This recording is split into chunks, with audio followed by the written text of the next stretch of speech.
భగవంతుడు కనిపిస్తాడు. ఒకసారి బకింగ్ చంద్ర చటర్జీ శ్రీ రామకృష్ణ పరమహంస వద్ద వచ్చి చాలాసేపు మాట్లాడారు. మాటల మధ్యలో రామకృష్ణ పరమహంసను ఇలా ప్రశ్నించారు, అయ్యా, భగవంతుని దర్శనం ఎలా కలుగుతుంది అని అడిగారు. అప్పుడు శ్రీ రామకృష్ణ పరమహంస ఈ కథ చెప్పారు.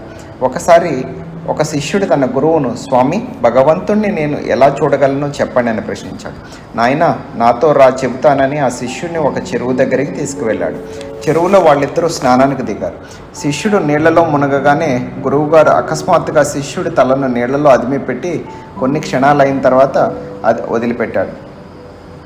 పాపం శిష్యుడు ఊపిరాడక గిలగిలలాడుతూ పైకెత్తి నిలబడ్డాడు. గురువు అతన్ని చూసి, అబ్బాయి, నీళ్లలో ఉన్నప్పుడు నీకెలా ఉంది అని అడిగాడు. శిష్యుడు, స్వామి, అప్పుడు నేను చచ్చిపోతాననిపించింది, ఉక్కిరి బిక్కిరయి ఊపిరాడక తన్నుకున్నాను అని బదులు చెప్పాడు. గురువు అతడితో, ఆయన, ఎప్పుడైతే భగవంతుని కోసం అటువంటి వ్యాకులత నీకు కలుగుతుందో తరువాత